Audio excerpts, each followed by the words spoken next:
दोस्तों, आज तुम्हें बुलाया गया है।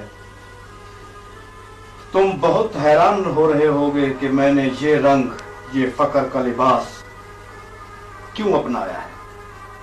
ये लिबास लिबास फक्र है,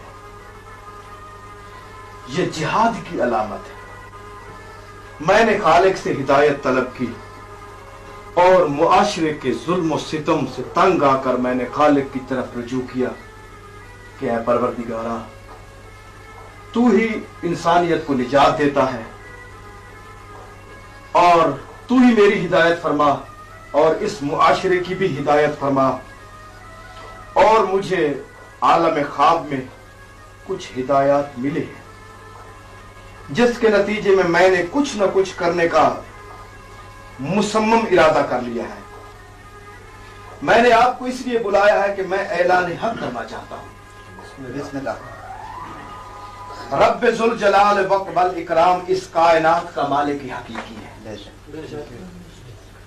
और फिर उसने इस कायनात के निजाम को चलाने के लिए अपनी नयाबत को अख्तियार किया है। यानी इस कायनात में उसने अपने कुछ नायब मुकर्रर किए हैं। वो नयाबत कुल्ली क्या है जो अल्लाह की मुकम्मल नायब है, उस नियाबत का नाम है हकीकत मुहम्मदिया सल्लल्लाहु अलैहि वसल्लम। वो हकीकत क्या है कि वो एक नाकाबिल तकसीम वहदत है कि अव्वलुना मोहम्मद, औसतुना मोहम्मद व आखिरुना मोहम्मद व कुल्लुना मोहम्मद।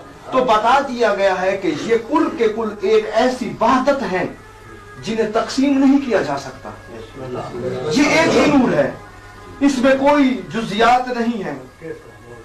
जिस अगर आप समझें तो ये नयाबत इलाहिया अज़ल से और अबद तक हमेशा इसने गायब रहना है। अगर ये अपनी जात को जाहिर कर दे, जैसा कि एक वक्त होगा ये अपने आप को ये नूर जाहिर कर देगा कि मैं क्या हूं, तो वो आलम के लिए कयामत कुबरा होगी। कयामत क्या है? किस नूर का अपने आप को जाहिर करना है कि हर शख्स इसे बर्दाश्त नहीं कर सकेगा।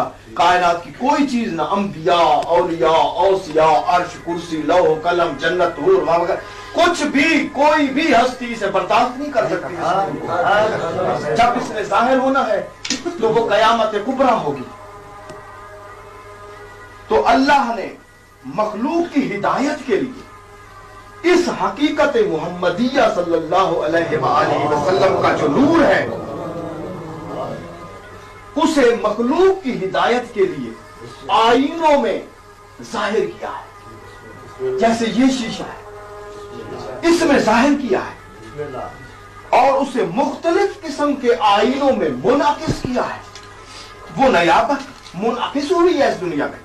वो आईना दार वहदत बनकर दुनिया में मुख्तलिफ अदबार में आती रही है, मुख्तलिफ वक्तों में आती रही है। तो वो जात एक थी मगर एक अलहदा अलहदा शीशे में उसके अक्स थी। अब मैं खड़ा हूं, मेरे सामने 10 अक्स शीशे हैं, तो मेरे 10 अक्स होंगे। तो आप कह सकते हैं कि ये 10 आदमी और हैं, मैं और हूं? नहीं है। तो ये भी एक जात है, मुख्तलिफ आईनों में नजर आ रही है, इसमें जुदाई नहीं है। तो ये इसी तरह जैसे एक चांद है, वो बार बार तुलू करके लोगों को आमाल वज़ा करने के लिए वो बार बार तुलू करता है, चांद एक रहता है। इसी तरह ये नूर अपने 12 आईनों में जाहिर हुआ है।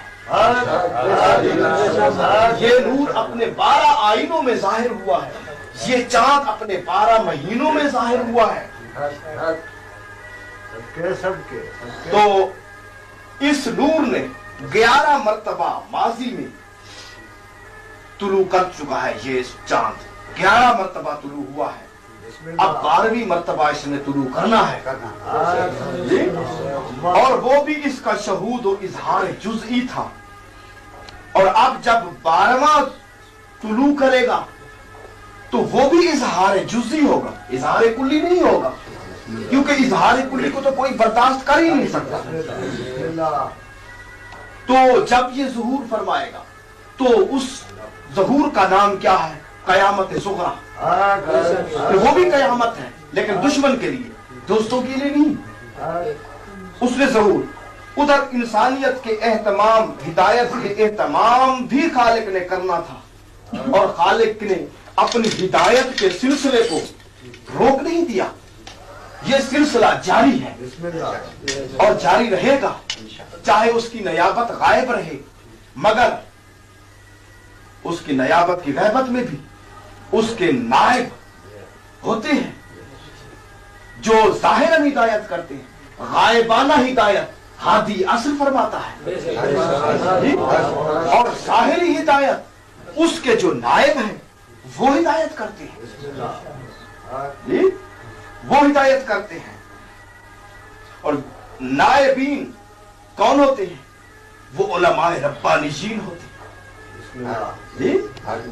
वो रब्बानीजीन होते हैं, वो इमाम ज़माना अलैहिस्सलाम के नायब होते हैं।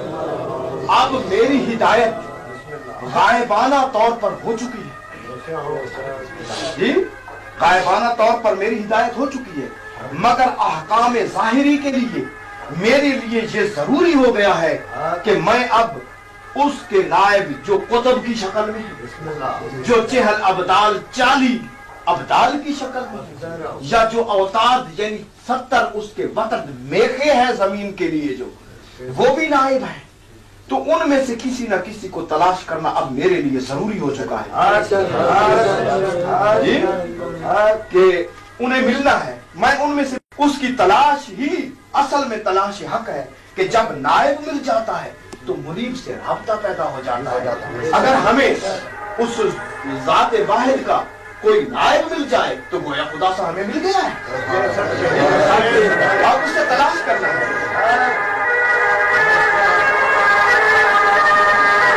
मैं अब आप लोगों को आगाह करना चाहता हूं कि ये जमीन,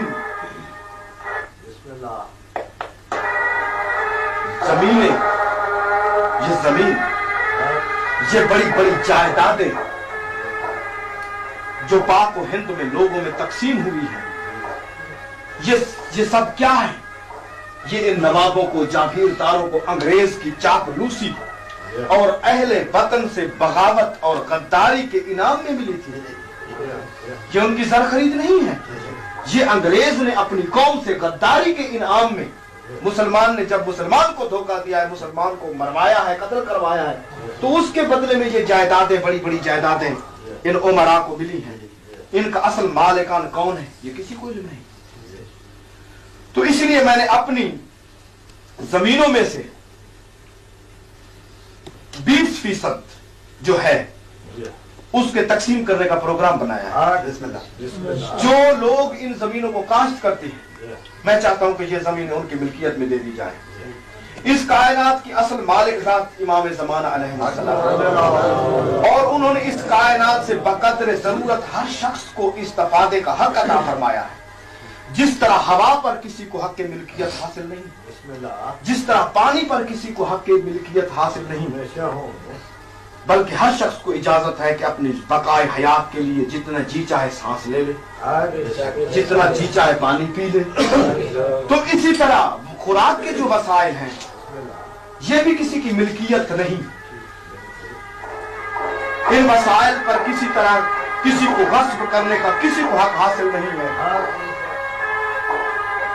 अपने मकान के गिर्द मैंने अपने लिए बहुत से मुरब्बे जमीन के रख लिए हैं, मगर मैनेजर से मैंने कह दिया है कि वो आप लोगों के खसरा गिरदावरी के मुताबिक जो जो काबिजीन है उन्हें जमीन दे दी जाएगी। उसे आप मेरी तरफ से नहीं, शहनशाह इमाम ज़माना की तरफ से तोहफा समझिए, और ये रकबा मुजारिन को मुंतकिल कर दिया जाएगा। ठीक है जनाब, ये तो सिर्फ ख्वाब है, ख्वाब झूठा भी हो सकते हैं। हाँ, आपने वजह कहा है, लेकिन आप देखें कि ख्वाब को इस्लाम में कितनी अहमियत हासिल है। सूरह यूसुफ को देखें, उसमें आप देखें कि जनाब यूसुफ के ख्वाब हैं, खालिक फरमा रहा है कि सच्ची है, उनका एक एक लफ्ज कुरान गवाह है कि सच्चा है। अब ये ख्वाब आप कहते हैं कि जो इमाम की तरफ से ख्वाब होता है वो भी झूठा है, तो खुद इमाम की शक्ल में किसी दूसरे का ख्वाब में आना जायज है? क्या इब्लीस इमाम जमाना की जात तो अलहदा है, किसी मोमिन की शक्ल भी अख्तियार करके गुमराह नहीं कर सकता। तो ख्वाब में अगर इमाम नजर आते हो तो वो ऐसे है जैसे जाहिर। और फिर आप कहते हैं कि इस्लाम में आप देखें कि सबसे बड़ा रुकन इस्लाम क्या है? वो रुकन है हज। हज की बुनियाद भी एक ख्वाब पर है कि इब्राहिम ने ख्वाब देखा, बेटे को ज़िबा कर दिया, ज़िबा करने की कोशिश की, उसकी सुन्नत में ये हज बन गया। अगर तुसा दीन इस्लाम राइज करना चाहते वे तो ओलमा ना जरूर मशवरा करो, वरना तुसा गुमराह थी वैसो। ओलमा ना जरूर मशवरा करो। ये मौलवी हजरात के बारे में आप कह रहे हैं? बिल्कुल भाई साहब, खालिक ने फरमाया अल इल्मु नूरुन व यक़ज़फ़ुल्लाहु फ़ी क़ल्बि मन यशा। तो इल्म एक नूर है, ठीक है। ये उलमा दर्स में पढ़ते रहे हैं, बच्चे थे, इल्म दीन को हासिल करने की इन्होंने कोशिश की है, बचपन से शुरू किया। मैंने अंग्रेजी तालीम हासिल की है, ये अरबी पढ़ते रहे हैं, लेकिन जो कुछ ये पढ़ते रहे ये भी एक जबान पढ़ते रहे हैं अरबी, और मैं इंग्लिश पढ़ता रहा हूं। बाकी रहा इल्म, तो इल्म क्या है? वो अल्लाह का नूर है, जिसे चाहता है अता फरमा देता है। इल्म तो एक नूर है, तो वो खालिक जिसे चाहता है वो नूर उसे अता फरमा देता है। लेकिन याद रखें कि ये नूर जो है इल्म वाला, ये इल्म ये महज अता है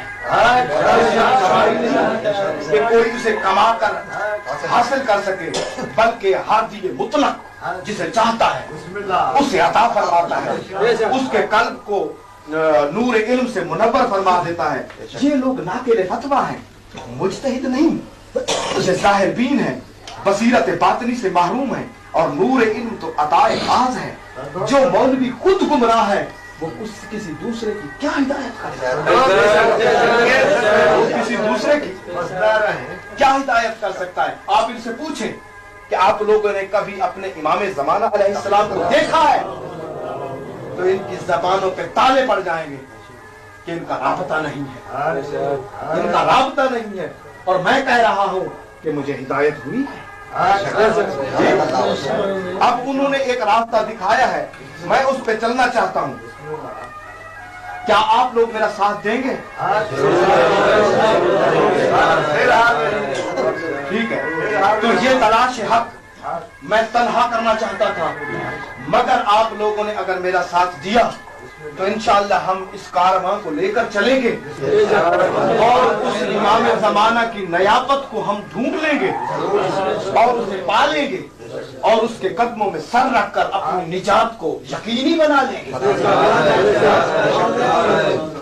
तो ठीक है, अब आप लोगों को मैं जाने की इजाजत देता हूं कि आप लोग जाएं, और उसके बाद अगला जो होगा हमारा वो प्रोग्राम, तो वो आपसे मेरी मुसलसल बातें होंगी, और जो लोग मेरा साथ देना चाहेंगे तो मुझे बहुत खुशी होगी कि मेरे वो ऐसे समझूंगा कि ये मेरे दीन के भाई नहीं, मेरे खून के भी भाई हैं, मेरे खून के भी भाई हैं। तो ये हमारा मकसद है, उतलबुल इल्म वलौ कान बिसीन। तो हम चीन तक जाकर इस इल्म को तलाश करेंगे इंशाअल्लाह। ठीक है।